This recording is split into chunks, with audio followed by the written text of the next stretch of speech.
Good evening. You're watching the main news on HKIBC. I'm Wynna Wong. Here's a look at tonight's top stories. The High Court deals a blow to an order to nullify vaccination exemption certificates. There's a boost for rugby fans. They can now eat at the Hong Kong Sevens. And Britain's Conservative Party scrambles to find a leader after Liz Truss quits as Prime Minister.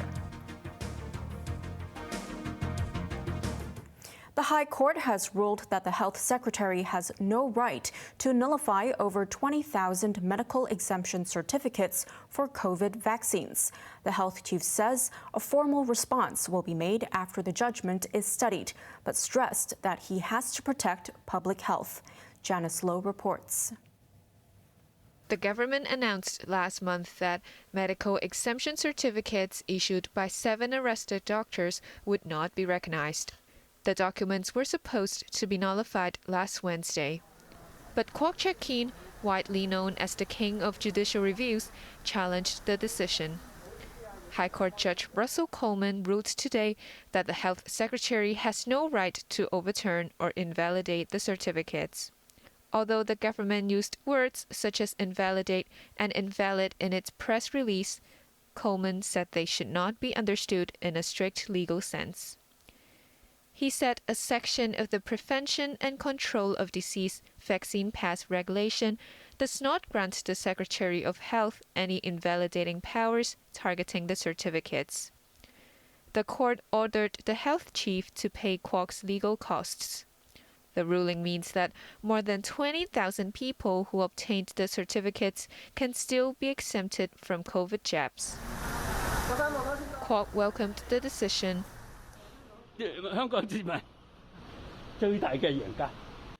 Declaring the public as the biggest winner.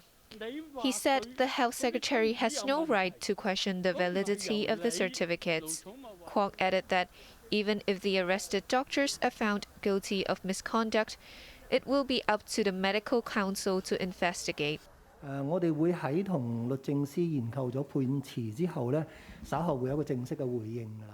Health Secretary Lo Chung-mau said he will give a formal response after he and the Department of Justice study the judgment. But he emphasized that his bureau has the responsibility to protect public health. Janice Lowe, HKIBC. New COVID infections registered today dropped slightly from yesterday.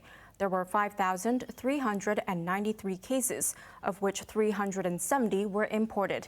2 cases of the BQ.1.1 variant have been detected among local cases in the city for the first time. 9 more COVID deaths were recorded. Over 1,800 people who contracted the virus are hospitalized, with 9 in intensive care. A ban on eating in the stadium has been lifted for the rugby sevens. The Hong Kong Rugby Union secured the government's approval to let fans enjoy a snack while watching matches.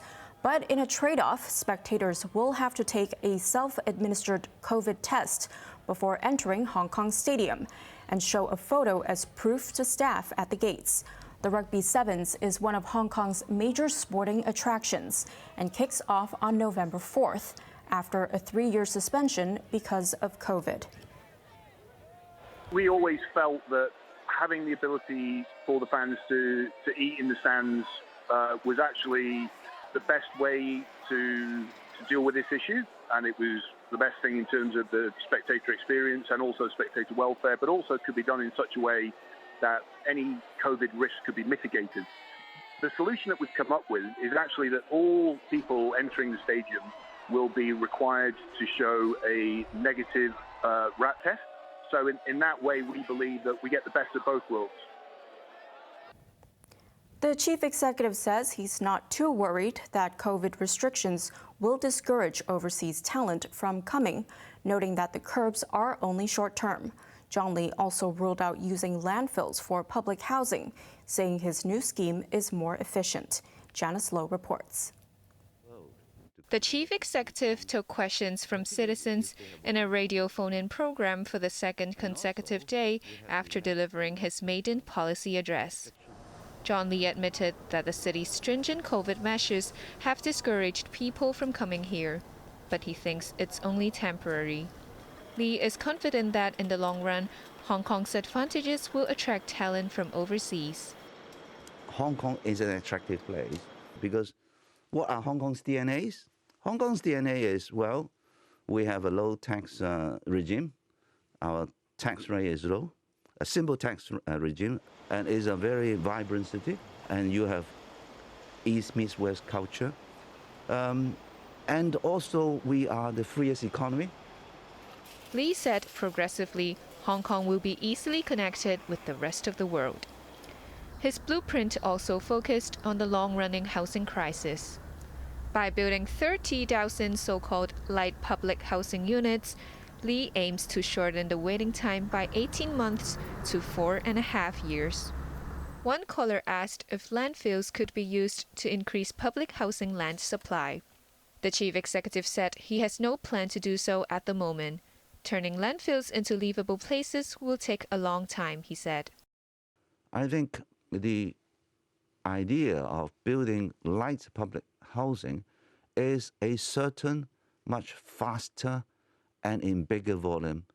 We think at the present moment the best use of landfill is for something such as gardens, parks, recreation area. Lee assured the public that Hong Kong has enough land, but the crucial task is to shorten the time required to build public housing. Janice Low, HKIBC. The government has reportedly cancelled a screening of the 2008 Batman movie, The Dark Knight. A showing of the film was scheduled for next Thursday at The Grounds, an outdoor venue on the Central Harbourfront managed by insurer AIA. According to the venue's website, the movie that day has now been switched to Iron Man. An email informed ticket holders of the change, with organizers later explaining that the movie was too violent. The Office for Film, Newspaper and Article Administration had no comment on the report. The Batman film, starring Christian Bale, was blocked from cinemas on the mainland when it was first released in 2008. Part of the movie was filmed in Hong Kong and depicts Batman nabbing a Chinese money launderer. Overseas now, Britain is sprinting to find a replacement for Liz Truss following her resignation as Prime Minister yesterday. Conservative Party members are scrambling to decide who to back as hopefuls, must submit their applications by tonight. Liz Truss had barely announced her resignation as Prime Minister when her ruling Conservative Party swung into action to fill the seat that she's vacating after only 45 days in office. The goal is to usher in a new leader by next Friday. Hopefuls must get the required backing of at least 100 members of Parliament by tonight. We will then go on to conduct whatever ballots are necessary during the course of Monday. That if the party should decide to put forward two candidates, there will be an expedited binding online vote of Conservative Party members to choose its next leader. However, with Truss becoming the party's fourth prime minister in a row to resign, some are questioning whether time is up for the Conservatives. Well, this is an almighty mess, and it's people the length and breadth of the UK who are paying the price of this. You know, I think Liz Truss's early resignation as Prime Minister was probably inevitable the moment she walked into Downing Street. But Liz Truss isn't the problem here. She's the symptom of a much more fundamental problem. You know, a broken Tory party, certainly, but also a broken UK political system. What needs to happen now? Well, on a UK level, there must be a general election. That I am resigning as leader. Truss, who became Prime Minister just 45 days ago, quit yesterday following political and financial turmoil over her botched mini-budget. She'll go down in history as Britain's shortest-serving Prime Minister. Although nobody has confirmed or denied their intentions yet, rumors are swirling on who wants to become the next leader. Former Chancellor Rishi Sunak is reportedly a hot favorite. He narrowly lost to Truss during the Conservative Party elections earlier, when he often clashed with her over tax policies.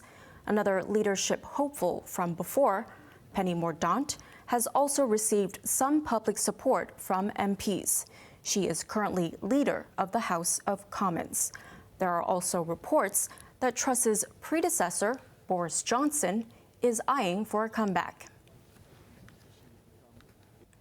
At least 60 people have been killed and 300 injured in Chad as security forces crack down on protesters demanding an end to military rule. Demonstrators turned out in force in the capital in N'Djamena after interim leader Mohamed Idris Deby extended his rule in the Central African country by 2 years. Deby, who heads the Transitional Military Council, had promised elections when he took over as leader after his father, who was president, was assassinated 2 years ago. A curfew has been imposed in the capital of the former French colony and 3 other towns where unrests erupted.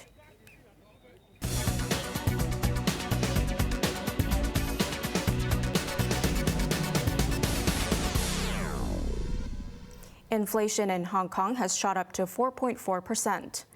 The year-on-year increase for September was more than double the 1.9% recorded in August. Utilities rose by 14.5% to lift the consumer price index last month. People also had to pay more for food, dining out, and takeaways. The government says while imports are likely to cost more, less pressure on local prices will keep inflation at a moderate level. A look at the markets now. The Hang Seng Index closed down 69 points. In top 10 active stocks, the Tracker Fund was down 5 cents, Tencent up 40 cents.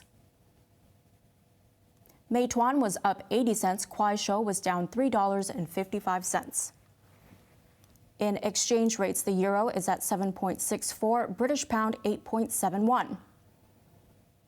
And in foreign markets, the UK FTSE is down 64 points. Japan says it is taking a tough stance against currency speculators as the yen fell to a 32-year low against the US dollar. Finance Minister Shunichi Suzuki said the government is confronting speculators through the market and will respond appropriately. His remarks came as the Japanese currency sank to 151.4 to the greenback.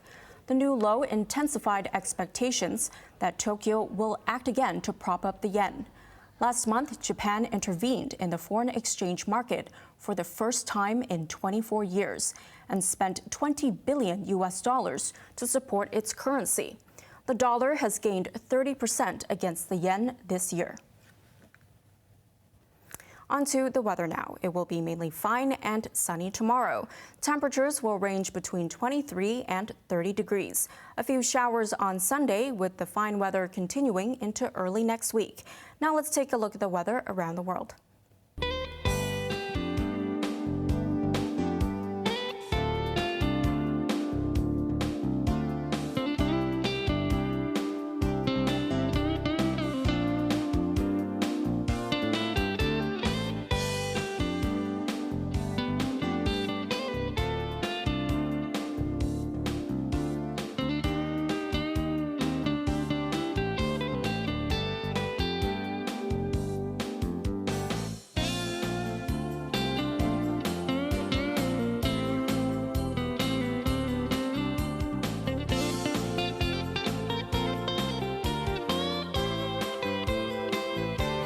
That's our main news for Friday night. Join us for more news at 11. I'm Wynna Wong. Good night.